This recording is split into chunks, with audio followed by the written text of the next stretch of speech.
the show. Time now for the Chump Line.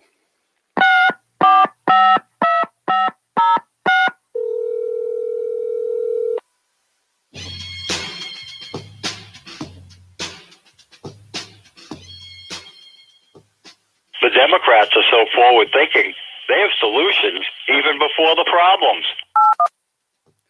That's right, and they have new problems so that they can solve them, like the mutant variant strain of COVID-19. Being pushed by some, but not all Democrats. It could be a schism in the party. Howie, maybe after Biden's presidency, they'll name an ice cream flavor after him. Too bad Rocky Road's already taken. I don't know. I get Tutti Frutti. Nah, he's not. He doesn't go that way. The Chump Line is brought to you by Matthews Brothers, America's oldest window manufacturer, reminding President Biden that while he and the good doctor redecorate the White House, they could save energy and increase the property value by putting in some of our wicked, awesome windows and doors. You know, they named it an ice cream after Joe Kennedy, the first congressman, Joe Kennedy, after he crippled poor Pam Kelly. You know what the ice cream they named after him was, Taylor? I have a feeling I'm about to find out. Fudge Cripple. Ha, ha, ha, ha. Howie, Larry King calling. Well, it appears I didn't come down for breakfast. Surprisingly, it was because of COVID-19 rather than one of my 8 marriages. But now I pass the torch because you are the oldest man on radio. So instead of goodbye, how about so long? That's just not true. That's just not true. But goodbye, Larry. Who was it that got angry? Some people got angry at him on the radio because he was never prepared. Did you ever listen to his overnight show? You know, I don't care. Usually I wouldn't care because I didn't really, care about the guests all that much. But I remember a couple of times there were people I was interested in and he was interviewing them and there would be an obvious follow-up question. He would have no idea what to ask him. Same thing on CNN, on TV. But the thing that I always liked was his column in USA Today. Larry King's People, News, and Views. That Hank Aaron, he could really hit home runs.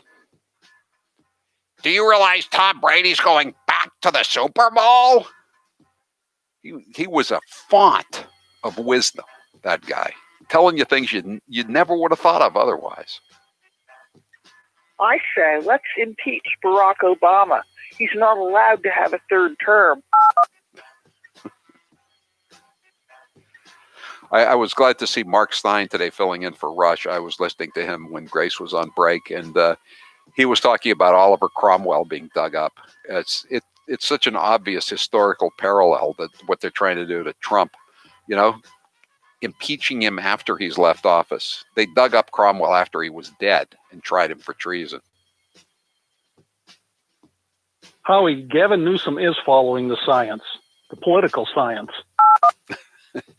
Yes, he is. I don't think he understands, though, that if he opens up the restaurants to 50% capacity, it'll be much easier to have those petitions in the lobbies of all the restaurants so that people can sign them to recall them. It seems like it would be easier to get the final 400,000 signatures to put him back on the ballot.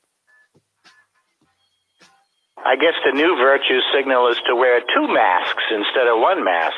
Then you can be an even better person. How about a safety pin from 2016 at the same time?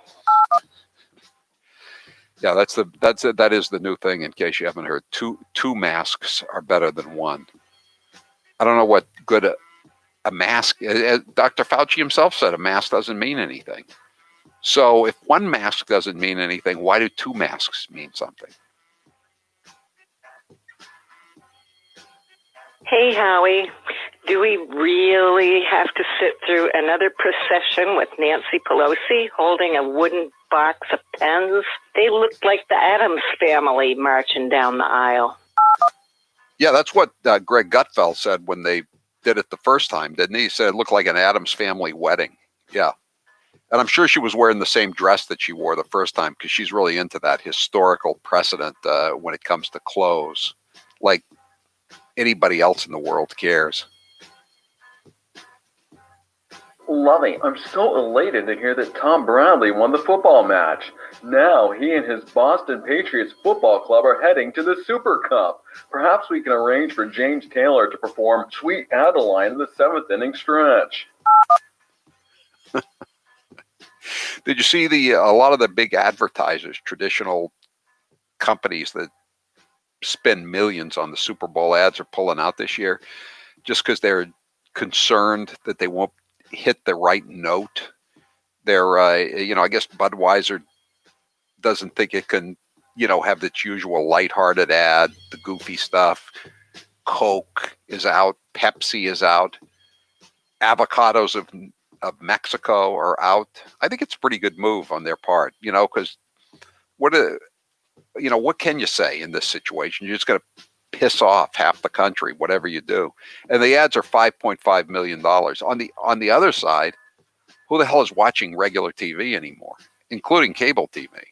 So, I mean, 5.5 million is a lot of money, but at least you're reaching a lot of eyeballs. Howie, you leave that poor president alone. Do you know how tuckering it is to sign 30 signatures? Yeah, did you hear him? He was out of breath after he signed the executive order. And did you hear that over the weekend? They had he was opening one of the executive orders, and he says, "I don't know what's in this," and Kamala says, "Just sign it anyway." There was the governor of Louisiana, O.K. Allen. Huey Long put him in when he became the senator. He was like the figurehead governor.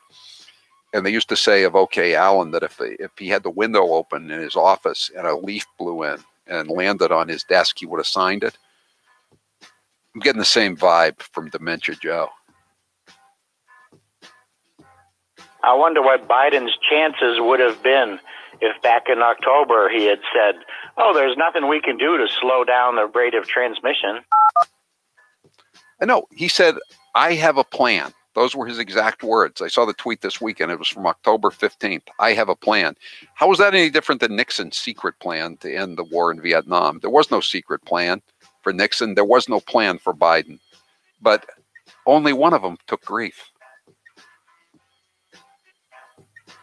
Come on, man. There's nothing wrong with sending the Salvation Army down to the basement in the garage. Hell, I spent all summer in the basement, warmed up president of, the thing. Yeah, he did. The Salvation Army. Now they're going to keep the Salvation Army in Washington until March for photo ops to make it seem like there's a danger of insurrection.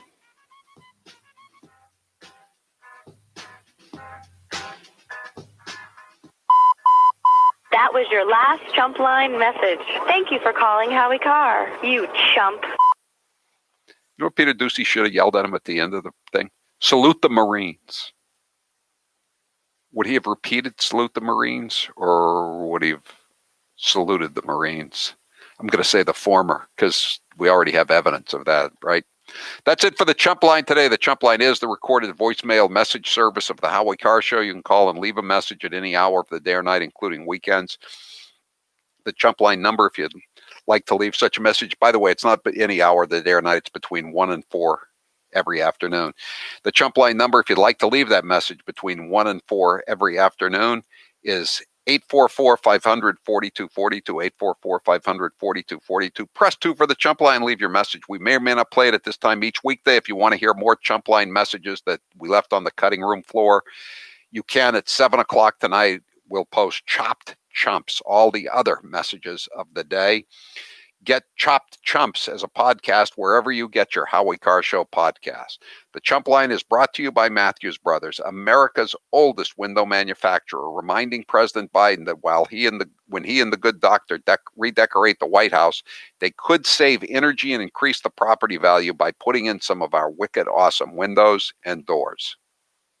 Hey, Howie, do we really have to sit through another procession with Nancy Pelosi holding a wooden box of pens? They look like the Addams family marching down the aisle. They're kooky and they're crazy. There's Eric Swalwell with his former girlfriend Fang Fang. Fang Fang would have been a good member of the Addams family, right? They had Lurch, Uncle Fester, and Fang Fang, the girlfriend. I'm Howie Carr. Don't touch that dial. Howie Carr will be back after this.